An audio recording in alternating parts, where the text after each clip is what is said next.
Tonight on DC News Now, pushing for swimming safety after his 5-year-old son drowned in the Anacostia River. Yeah, but there is no explanation as to why should nobody have seen it. How this father is trying to prevent future tragedies.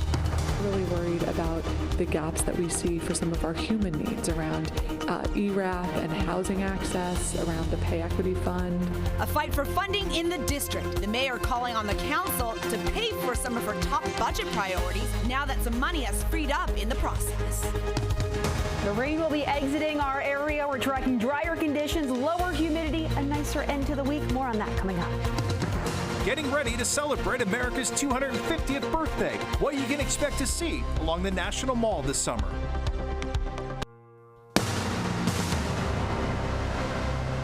You're watching the station covering all of the DMV. This is DC News Now.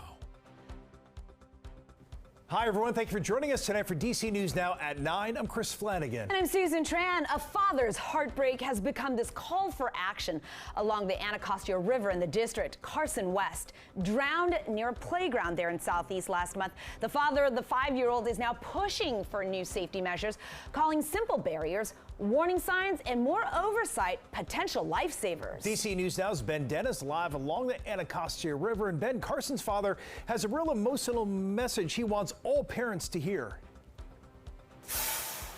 Yeah, this is a real tragedy. It was tough in this interview tonight, guys. It has been more than a month since 5-year-old Carson West had wandered off after he was playing with other children right here at the Anacostia Park playground, and he ended up in the Anacostia River, where authorities ultimately airlifted him and sent him to Children's National Hospital. It's Carson's dad who hopes warning signs right here at the riverbank and even small fencing installed can prevent other children or other people with disabilities like Carson from getting hurt.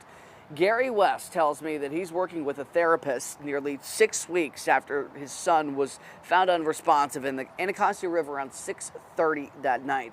He says Carson went to the playground that evening with his mother.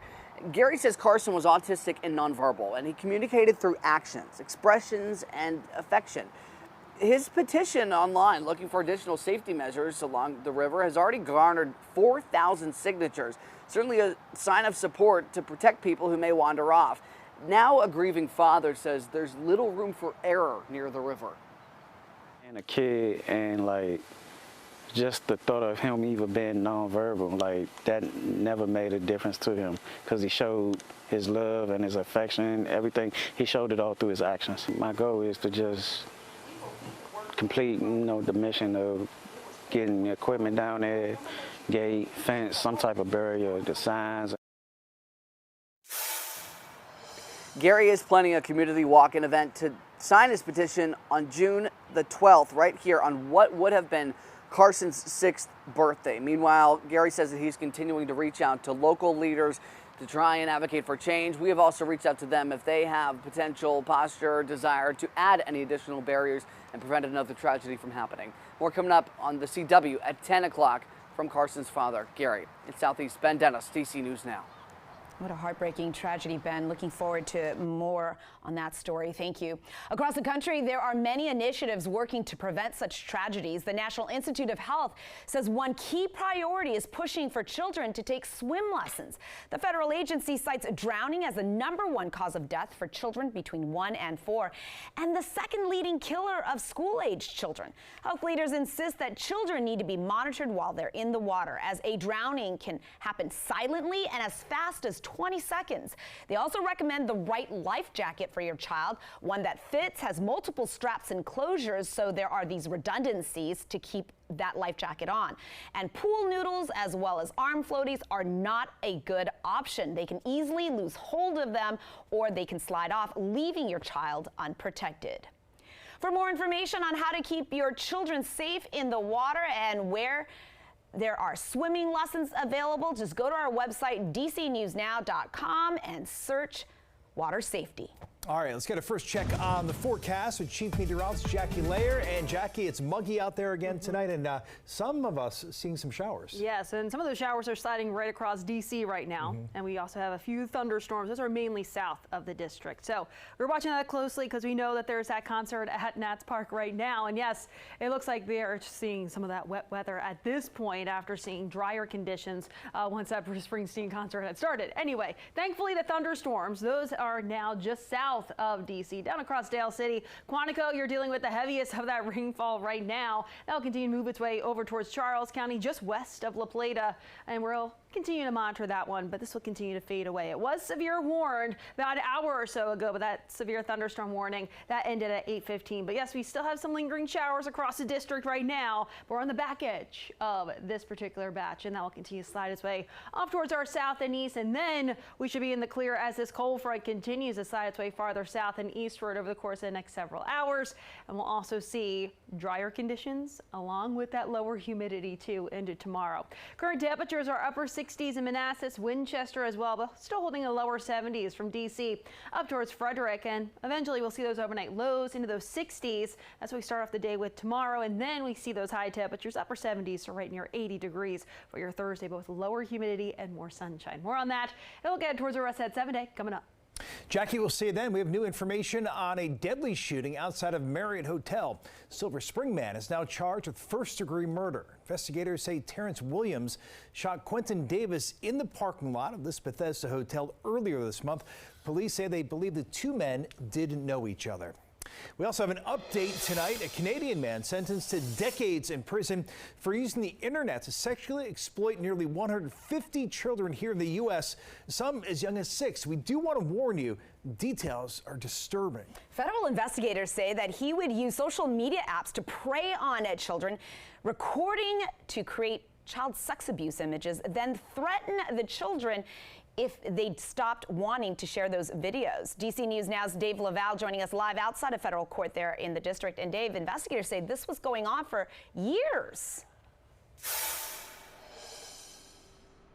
Well, good evening to you, Susan and Chris. Yeah, I mean, to call this horrific is a gross understatement, because what we're dealing with here is a 40-year-old man who pretended to be a teenage boy and stalked young children for several years until his arrest. Now, what we can tell you is it's going to be decades before he's released from prison. Ramanand Pathmanathan, according to U.S. District Attorney Jeanine Pirro, hunted children online. He targeted at least 145 victims across the nation, some as young as 6, and subjected them to horrors no child should ever experience. Those are her words. Pathmanathan posed as a teenage boy from New Jersey. This went on at least from March 2014 until the day of his arrest in Canada in March 2021. Pathmanathan is currently serving a 12-year sentence there for similar charges. Pathmanathan received a 33-year sentence Tuesday after he pleaded guilty back in January to 1 count of production of child pornography and 1 count of coercion and enticement of a minor. Pathmanathan will serve his sentence in the U.S. after the completion of his punishment in Canada. And Pathmanathan will also have to serve 10 years probation and register as a sex offender. We're live outside U.S. District Court in Northwest. Dave Laval, DC News Now. All right, Dave, we also have an update out of Virginia. Police have now released the name of a 60-year-old man killed in a hit and run at the Seven Corners intersection in Fairfax County. They say Jose Jimenez of Falls Church was hit by a light-colored car while crossing the street just before 1:30 Tuesday morning. That driver took off. If you have any information, you're asked to call Fairfax County Police. Now to a massive effort in the district hoping to drive down the cost of energy for local families. The commission that regulates electricity, natural gas, and telephone services hosting a summit. There were panels discussing data centers, a look at the role utility companies play in affordability concerns, plus hoping to find a balance to reliable yet affordable energy bills. The chair of the commission saying finding solutions to lower the cost is one thing, but also saying that it is important for families to understand why the bills may be going up in the first place. They need to understand how all this interconnects.